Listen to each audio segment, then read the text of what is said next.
Salmo 115 y el versículo 3 dice: Nuestro Dios está en los cielos, todo lo que quiso ha hecho.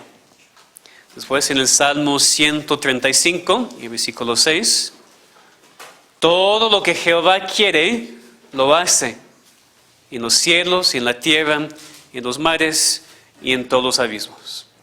Esa es la palabra de Dios, por eso es la verdad. Vamos a orar que Dios aplique esta palabra en sus corazones en esta tarde.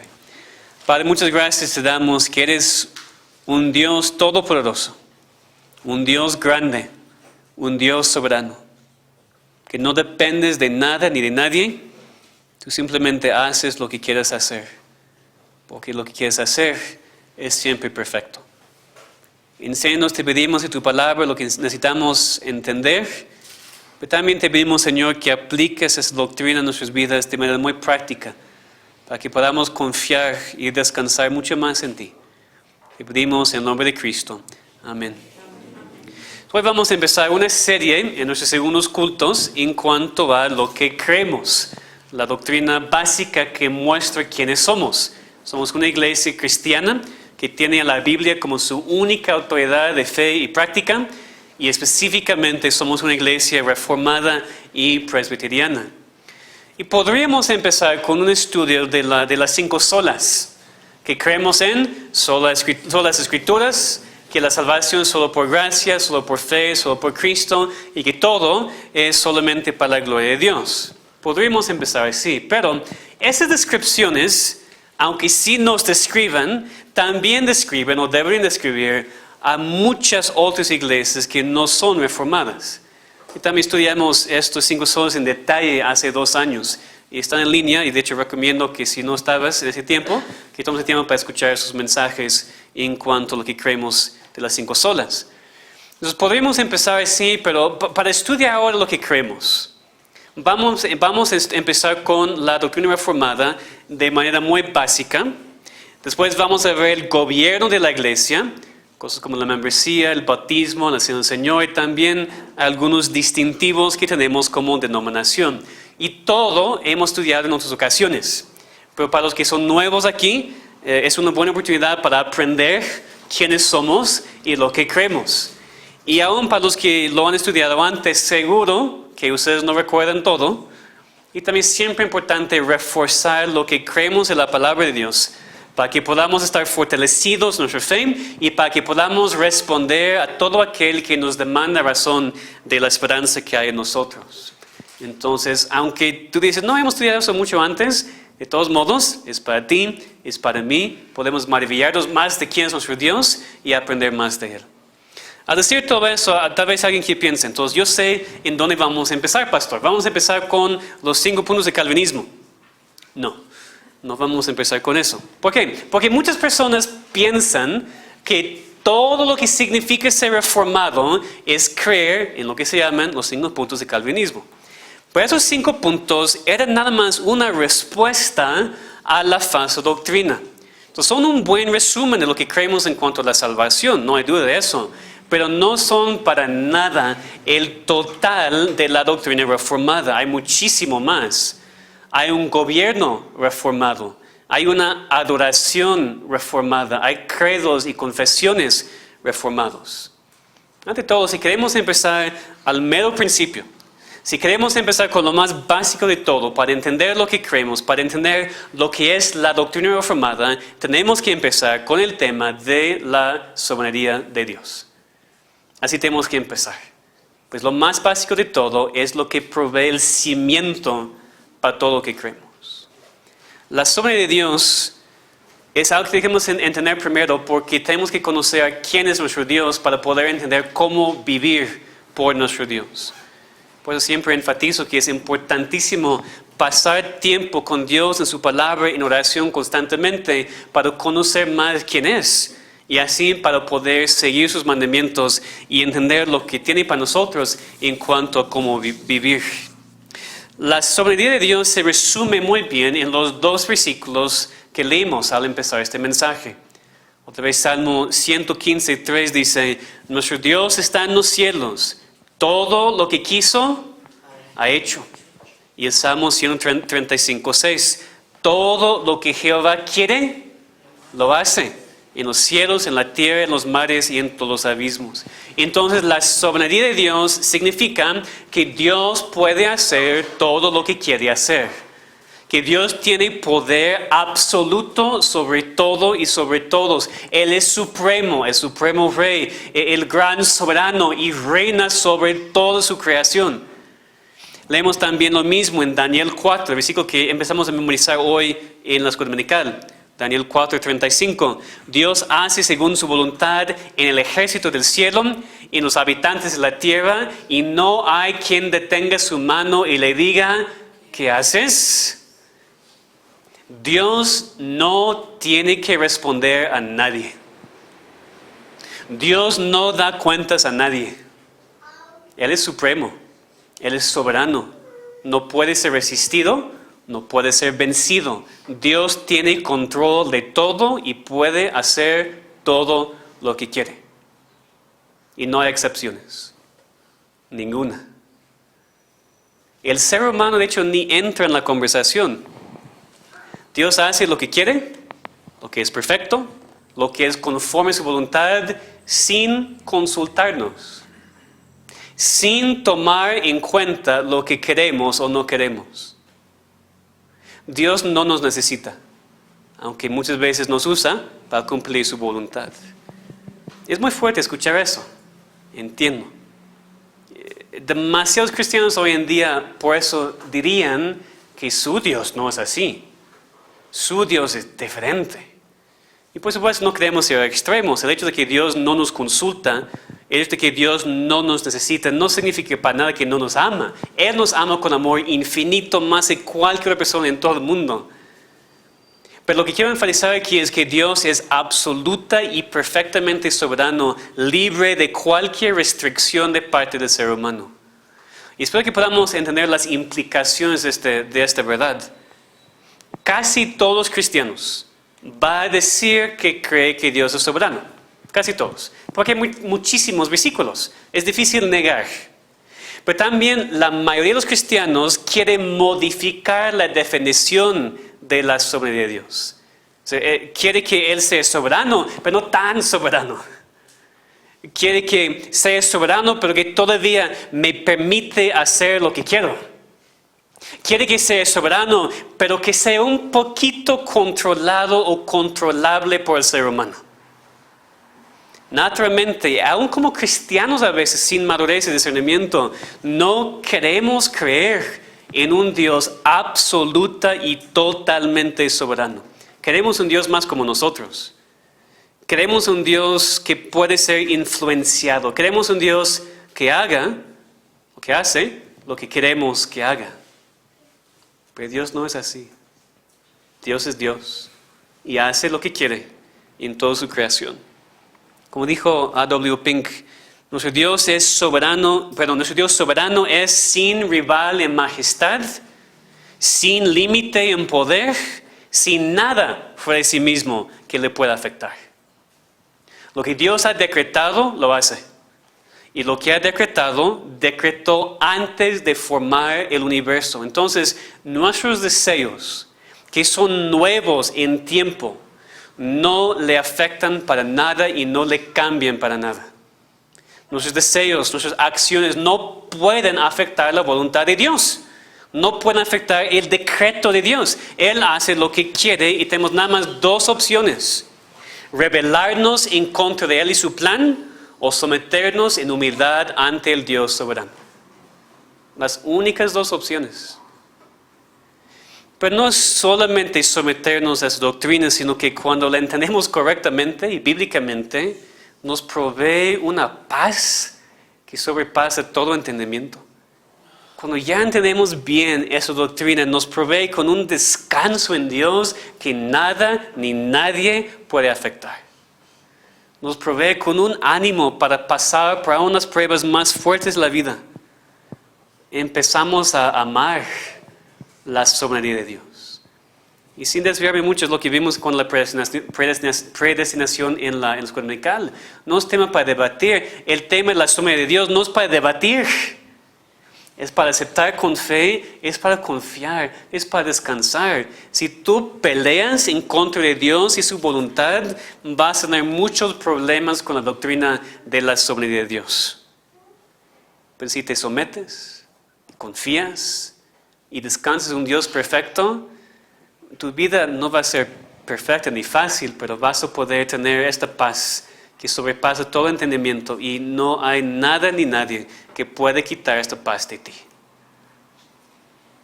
Entonces todos nosotros, sin excepción, necesitamos entender y creer en esa doctrina. Y es lo que necesitas para la salvación, si no eres salvo. Es lo que necesitas para vivir la vida cristiana, descansando en Dios, con esta paz, aún en pruebas de fuego, creyendo que Dios es absolutamente soberano. Entonces, para resumir, nuestro Dios está en los cielos. Todo lo que quiso, ha hecho. Todo lo que Jehová quiere, lo hace. Esa es la doctrina bíblica de la soberanía de Dios. Un Dios con control completo sobre todo. Un Dios que puede hacer todo lo que quiere hacer sin consultarnos y sin tomar en cuenta lo que queremos. Entonces vamos a considerar la soberanía de Dios en 4 áreas para que podamos ver cómo afecta la vida diaria. Por lo que no quiero, como siempre, nada más salgamos con ese entendimiento. ¿Cómo nos afecta? Esa es la pregunta. En primer lugar, vemos que Dios es soberano en la creación. Dios es soberano en la creación. Leemos en Apocalipsis 4:11. Señor, digno eres de recibir la gloria y la honra y el poder, porque tú creaste todas las cosas y por tu voluntad existen y fueron creadas.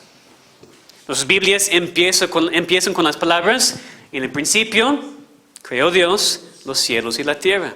Dios hizo todo. E hizo todo exactamente como quería hacerlo. Es el único creador de todo lo que existe. Podemos resumirlo con algunas preguntas. ¿Quién creó todo? Dios. ¿Por qué Dios creó todo? Simplemente porque quería hacerlo. No porque estaba solo, porque desde siempre ha existido en la Trinidad de sus personas. Dios nunca ha estado solo. Dios no se sentía solo y por eso decidió crear, sino que creó simplemente porque quería hacerlo. ¿Cómo Dios creó todo? Por medio de su voluntad, con su palabra poderosa, la palabra de su poder. No lo hizo por medio de la evolución.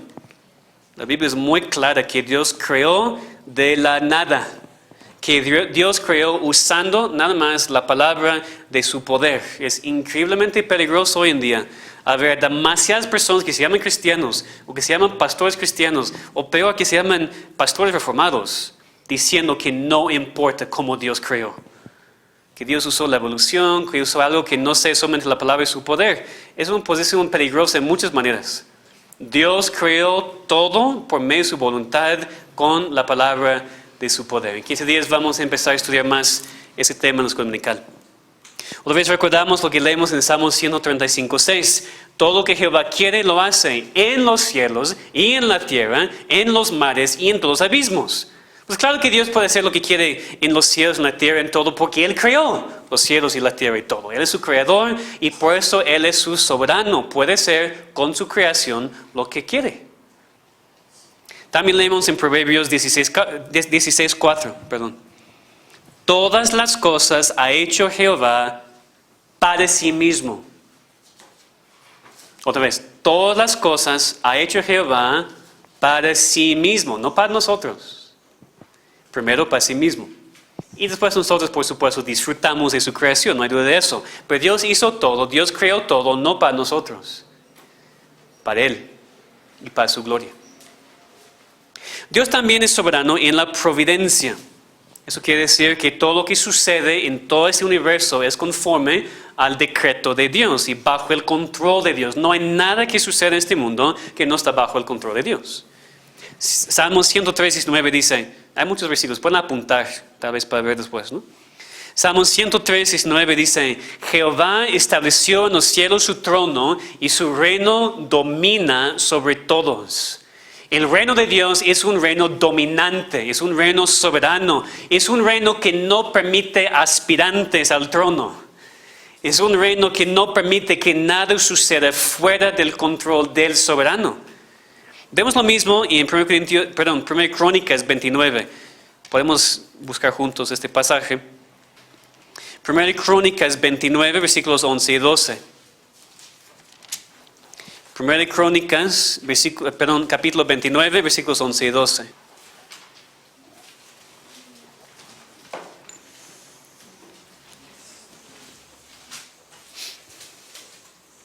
Esa es la oración de David ante la congregación. Y él dice a Dios: tuya es, oh Jehová, la magnificencia, el poder, la gloria, la victoria, el honor, porque todas las cosas que están en los cielos y en la tierra son tuyas. Tuyo, oh Jehová, es el reino, y tú eres excelso sobre todos. Las riquezas y la gloria proceden de ti, y tú dominas sobre todo. En tu mano está la fuerza y el poder, y en tu mano el hacer grande y el dar poder a todos. Todo pertenece a Dios. Toda la magnificencia, el poder, la gloria, todas las cosas que están en la tierra, en el cielo. Dios dice, domina sobre todo. O en otra traducción dice, te exaltas como soberano sobre todo. Y eso debe ser el problema hoy en día. Personas dicen, mi Dios no domina, mi Dios ama, mi Dios me pide. No, Dios domina.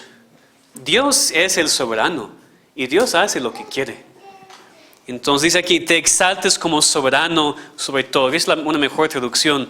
Él es el absoluto soberano sobre todo. Dios reina, Dios es excelso y domina y reina sobre toda su creación, sobre cada cosa, cada persona, cada vida, cada plan. Él es excelso sobre todos, soberano sobre todo, reina sobre todos y no hay nada fuera de su control. Yo podría citar muchos versículos más para probar su verdad. Pero piensa conmigo en lo que pasó en Génesis 41. ¿Qué pasó en Génesis 41? En Génesis 41 Faraón tenía un sueño. Y eventualmente sabemos que José viene para interpretarlo. El sueño significaba que Egipto iba a tener 7 años de plenitud y después 7 años de escasez, de hambre. José interpretó el sueño para que Faraón pudiera entender lo que Dios iba a hacer. Pero fíjense bien, Dios no pidió permiso de Faraón en cuanto a lo que él quería hacer en su país. Es interesante porque Faraón era un dictador completo. Su pueblo consideraba a Faraón como un dios. Pero Dios dijo, no, yo soy Dios. Tú piensas que eres soberano sobre todo, pero yo soy tu soberano. Y no pidió permiso de Faraón para destruir su país. Dios no pide permiso de nadie, ni de reyes, ni de presidentes, ni de nosotros. Es más fuerte. Dios no pide permiso de nosotros por lo que Él quiere hacer en nuestras vidas. Dios no tiene que pedir permiso. Él hace lo que quiere, punto. Isaías 40, versículos 15 y 17 dicen, y aquí que las naciones le son como la gota de agua que cae del cubo, y como menudo el polvo en las balanzas le son estimadas. He aquí que hace desaparecer las islas como polvo, como nada son todas naciones delante de él, y en su comparación serán estimadas en menos que nada y que lo que no es. A veces vemos algunas naciones y pensamos que son muy fuertes, muy grandes, y Dios dice, es como el menudo polvo, y como que no fuera nada. Dios gobierna soberanamente sobre cada nación y sobre cada persona en cada nación. Todo lo que hace o permite es parte de su plan perfecto y soberano. Dios es soberano en la creación, en la providencia. En tercer lugar, Dios es soberano en la salvación. Y vamos a considerar el tema de la salvación en mucho más detalle en los siguientes mensajes. En este momento nada más quiero establecer que la salvación es totalmente de Dios, que Él es absolutamente soberano en salvarnos, que nosotros no contribuimos nada a nuestra salvación. Vamos a leer juntos, por favor, en Romanos 9, versículos 15 y 16. Es un pasaje que vamos a ver en más detalle en algunas semanas, cuando estudiamos el tema de la predestinación, la elección. Pero vamos a leer aquí en Romanos 9, versículos 15 a 16, para que veamos por lo menos que Dios es completamente soberano en la salvación. Romanos 9, 15 y 16. Pues a Moisés dice, tendré misericordia del que yo tenga misericordia, y me compadeceré del que yo me compadezca. Así que no depende del que quiere, ni del que corre, sino de Dios que tiene misericordia. Dios decide a quién va a salvar. No es la persona que quiere. No es el esfuerzo de la persona, sino solamente es de la libre misericordia de Dios. Dios es absolutamente soberano en la salvación. Algunos piensan que eso es muy malo, que Dios es injusto por hacer esto. ¿Por qué no me da la opción? ¿Por qué no me permite tomar mi propia decisión? Porque si hiciera eso, entonces nadie sería salvo. Nadie. La palabra dice, no hay nadie justo, no hay nadie bueno, no hay nadie que busca a Dios. Entonces la soberanía de Dios en la salvación es la única razón por la cual alguien es salvo. La Biblia también enseña que nadie quiere ser salvo, nadie busca a Dios. Entonces solamente una creencia en su soberanía es lo que nos da esperanza de que vamos a ser salvos. Sin su soberanía en la salvación, nadie sería salvo. Dios escoge, Dios ordena a quién va a salvar. Leemos en Hechos 13:48, creyeron todos los que estaban ordenados para la vida eterna. Todo lo que Dios quería salvar, salvó. Todo lo que Dios quiere salvar, va a salvar. Y por eso, una parte rápido, por eso, hermanos, podemos evangelizar con confianza. Si tú piensas que la salvación depende de la persona con quien hablas, yo me imagino, bueno, no estamos hablando por mí, no voy a querer hablar con nadie.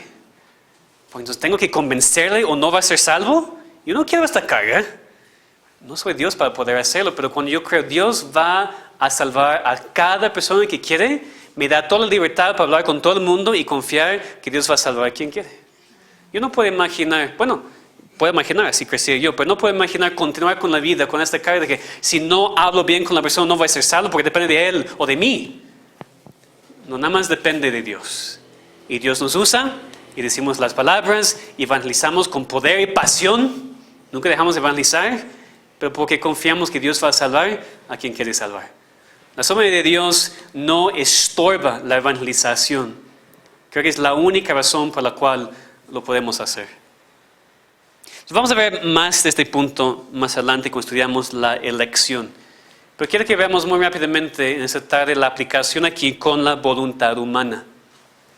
La voluntad humana no es soberana. La voluntad humana es sujeta a la voluntad de Dios. Es decir, el ser humano no puede hacer todo lo que quiera.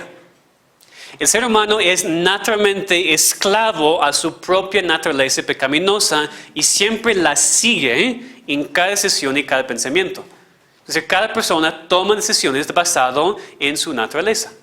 Si es naturaleza pecaminosa sin Dios, cada decisión va a ser pecaminosa y sin Dios. Y cuando Dios nos transforma, ya podemos tomar decisiones conforme a la voluntad de Dios. Pero la voluntad del ser humano naturalmente, sin Dios, solamente es libre para hacer lo que su naturaleza quiere hacer. Otra vez, ¿qué quiere hacer su naturaleza? Pecado y más pecado y más pecado. La naturaleza pecaminosa sin Dios siempre quiere pecar. No quiere a Dios, no quiere la salvación. Después de la salvación, todavía estamos sujetos a la voluntad de Dios, pero ahora por amor. Ahora nos gozamos en el hecho de que no podemos hacer todo lo que queremos hacer. Y aquí muchas veces surge la duda de que, bueno, si Dios es soberano en la salvación, ¿no tengo que hacer nada?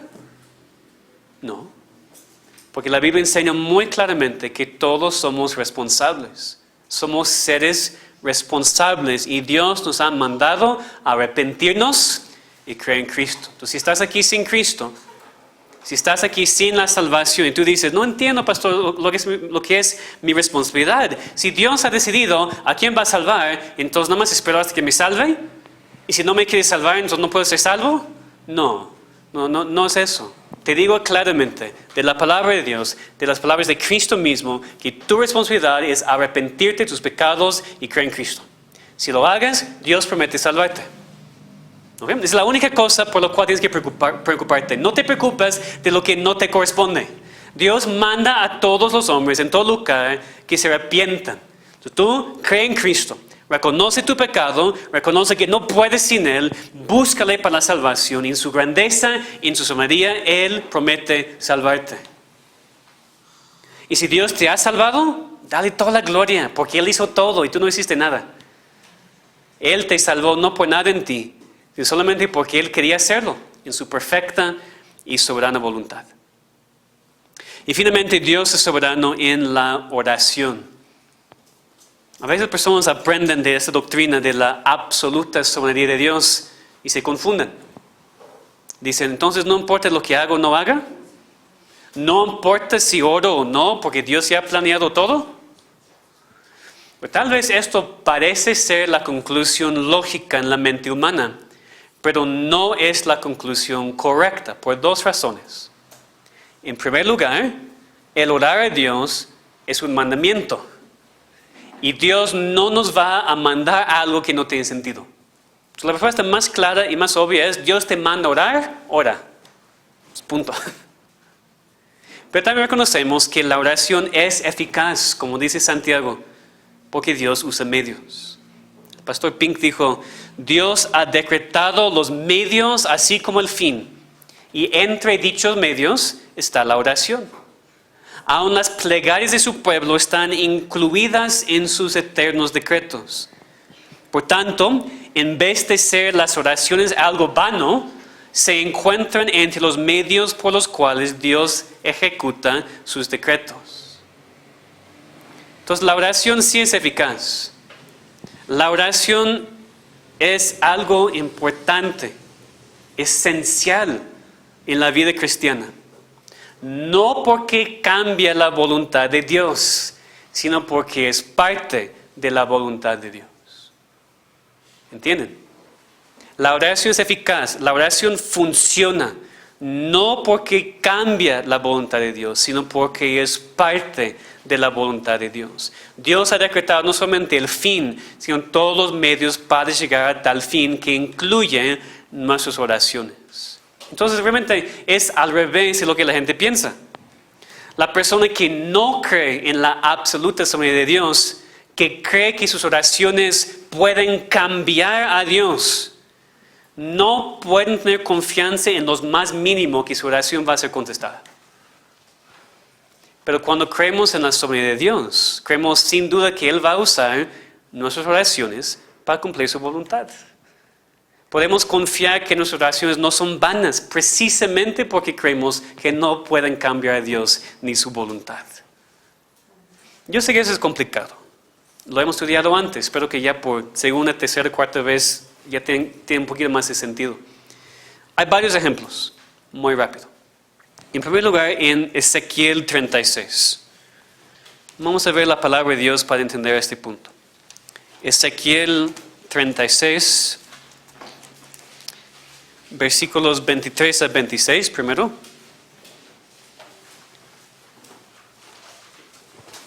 Ezequiel capítulo 36. Y en versículos 23 a 26 vemos lo que Dios promete hacer. Fíjense en lo que Dios dice aquí. Ezequiel 36, 23. Dios dijo, y santificaré mi grande nombre, profanado entre las naciones, el cual profanasteis vosotros en medio de ellas, y sabrán las naciones que yo soy Jehová, dice Jehová el Señor, cuando sea santificado vosotros delante de sus ojos, yo os tomaré las naciones, y os recogeré de todas las tierras, y os traeré a vuestro país, esparciré sobre vosotros agua limpia, y seréis limpiados de todas vuestras inmundicias, y de todos vuestros ídolos os limpiaré, os daré corazón nuevo, pondré espíritu nuevo dentro de vosotros, y quitaré de vuestra carne el corazón de piedra, y os daré un corazón de carne. ¿Lo vemos? Dios dice, yo haré eso, eso es lo que voy a hacer, es lo que voy a hacer, eso es lo que voy a hacer. Dios promete restaurar a su pueblo solamente porque Él quería restaurar a su pueblo. ¿Okay? Entonces vemos aquí la soberanía de Dios. Dios dice, yo voy a hacer esto porque quiero hacerlo. ¿De acuerdo hasta este punto? En este mismo contexto, en el contexto de una declaración de lo que Dios va a hacer, Dios dice en versículo 37, así ha dicho Jehová el Señor, aún seré solicitado por la casa de Israel para hacerles esto. Multiplicaré los hombres como se multiplican los rebaños. Fíjense en esas palabras, hermanos. Dios ya había dicho, yo voy a hacer esto y esto y esto y eso. pero seré solicitado para hacerlo. Pues Dios, ¿lo vas a hacer o vas a ser solicitado para hacerlo? La respuesta es sí. Dios dijo, lo voy a hacer, y la manera en la cual lo voy a hacer es siendo solicitado por mi pueblo. Lo voy a hacer, y lo voy a hacer usando las oraciones de mi pueblo. Entonces, hermanos, ¿nuestras oraciones son importantes? Sí. Pues claro que sí. ¿Por qué? ¿Porque cambian a Dios? No, porque son lo que Dios ha decretado para cumplir su voluntad. Otro ejemplo, Jeremías 29, el libro anterior en sus Biblias. Jeremías 29, versículos 11 y 12.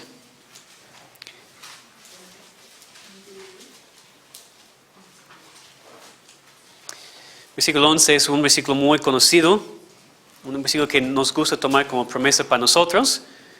En su contexto original es una promesa para Israel, que Dios iba a restaurar después de su exilio.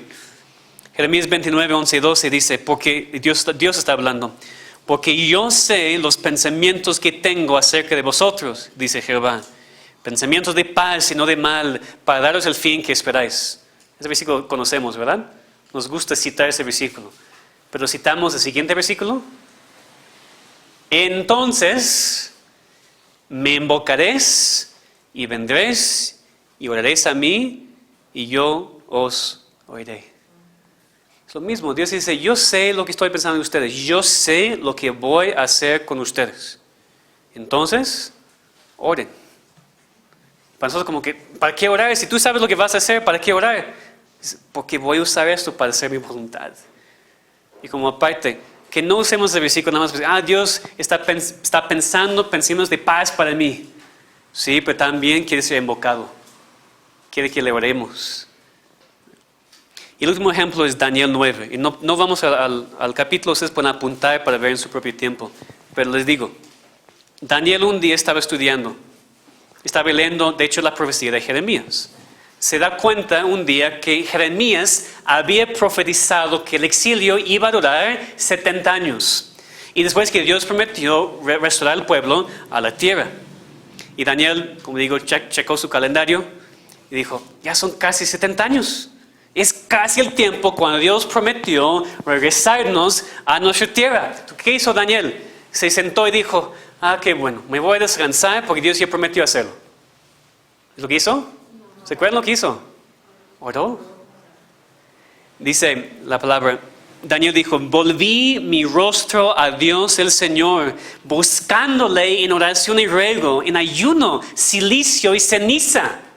No solamente oró, para decirlo así, con sus fuerzas, oró con pasión. ¿Y por qué oró? ¿Por qué Daniel oró si sabía lo que Dios iba a hacer? ¿Por qué oró si sabía que Dios en su soberanía iba a cumplir su voluntad? ¿Para qué orar? Porque Daniel reconoció que Dios usa medios, que Dios iba a usar su oración para cumplir su voluntad. Entonces, hermanos, un entendimiento correcto y bíblico de la absoluta soberanía de Dios nos anima e impulsa a orar. No nos causa dejar de orar. El problema es que tenemos una idea equivocada en cuanto a lo que es la oración. Pensamos naturalmente que la oración es lo que usamos para convencer a Dios a hacer lo que queremos. Naturalmente pensamos que la oración es para cambiar la voluntad de Dios para que sea más como la nuestra. Pues al revés. Una meta de la oración es cambiar nuestra voluntad para que sea como la suya. Por eso oramos.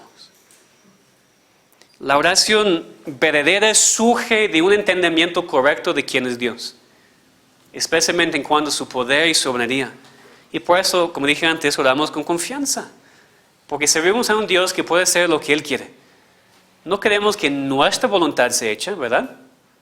¿O sí? Naturalmente sí, ¿verdad? Tenemos esta tendencia para pensar, no, ¿por qué Dios no hace mi voluntad? Porque mi voluntad es terrible. Porque mi voluntad es falible. Porque mi voluntad es pecaminosa. Porque yo no sé el futuro. Por eso mi voluntad es muy...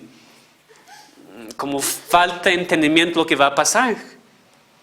Pues, hermanos, ¿realmente queremos que Dios haga nuestra voluntad? No. Queremos que Él haga su voluntad a través de nosotros. Y recuerden, Dios no es menos soberano porque usa medios. El hecho de que Dios use medios debería ayudarnos a pensar más en la grandeza de Dios. Lo que mencioné antes, no solamente que Dios dijo, yo voy a establecer este fin, yo voy a hacer mi plan, mi decreto eterno, lo que yo quiero que suceda con el universo en toda su historia. Ahí está. Ya espero que nada entre para estorbar este plan. Dios no hizo eso. Dios soberanamente controla cada detalle de cada segundo, de cada vida en toda la historia, para que su fin, para que su decreto eterno sea cumplido. ¿Qué tenemos que hacer nosotros? Someternos a este plan y sí, orar. Orar que la voluntad de Dios sea hecha. Orar que Él muestre su soberanía en y a través de nosotros. Entonces, pensando en aplicación para nosotros, mientras terminamos, dos cosas. En primer lugar, después de escuchar eso, después de recordar esto, que adoremos y glorifiquemos a nuestro Dios. Porque Él no es como nadie más. Él es único, el único soberano de todo. Isaías 46:9 dice, acordaos de las cosas pasadas desde los tiempos antiguos, porque yo soy Dios y no hay otro Dios y no hay nada semejante a mí. No hay nadie ni cerca a Dios, ni semejante a Dios. Entonces, ¿qué merece Él? Toda la gloria, toda la alabanza, en todo momento. Y como segunda aplicación va a ser pero muy práctico. Si tú crees que Dios es soberano sobre el mundo, sobre la creación, sobre todas las naciones y presidentes, entonces tienes que creer también que Él es soberano en tu vida. No hay nada, hermano, en tu vida fuera del control de Dios. No hay nada en tu vida fuera del decreto de Dios. No hay nada en tu vida que no es permitido por el Dios perfectamente amoroso y bondadoso. Nada se escapa de su control. Ni los hijos rebeldes, ni los no salvos, ni la pareja no salva, ni los conflictos en tu casa, ni la falta de trabajo, ni las luchas con el pecado, ni las necesidades materiales. Nada, pero nada está fuera del control de Dios. Confía en Él entonces. Descansa en Él. Él sabe lo que está haciendo en tu vida. Entonces, ¿cómo vas a responder tú a la soberanía de Dios? No es tema para debate, es un tema para aceptar con fe y confianza. O algo que vas a rechazar porque odias la doctrina. No hay otra opción. Que glorifiquemos a Dios por esta verdad, que confiemos en Él porque es perfectamente soberano. Porque un entendimiento correcto de la absoluta soberanía de Dios es la base de todo nuestro conocimiento, toda nuestra doctrina y toda nuestra vida. Amén. Vamos a orar. Te alabamos, nuestro Dios, te alabamos porque eres el único Dios vivo y verdadero, porque eres el único Dios soberano, porque tú reinas sobre todo y dominas sobre todo. No hay nadie como tú. Y a veces queremos ser pequeños dioses. A veces pensamos que lo importante es que nuestra voluntad sea hecha. Te pedimos, Señor, que tú nos rescates de una perspectiva así, que nos recuerdes inmediatamente que tu voluntad es mejor, tu voluntad es sabia, tu voluntad es perfecta. Y queremos pedirte, Señor, porque como iglesia reformada decimos que eso es lo que creemos. Decimos con la boca que creemos en la absoluta soberanía de Dios. También admitimos, Señor, que es muy difícil vivir así en la vida diaria. Te pedimos que no sea solamente doctrina en la mente, sino que podamos aplicar esta verdad a nuestras vidas diarias constantemente. Y así, en vez de quejarnos, en vez de dudar de tu bondad, en vez de tener pensamientos desviados por las circunstancias, que tú nos des paz. Paz que sobrepasa todo entendimiento. Que tú nos muestres que aunque no entendemos, tú sabes lo que estás haciendo. Porque eres el perfecto, y absoluto soberano de todo. Gracias, Señor. En el nombre de Cristo. Amén.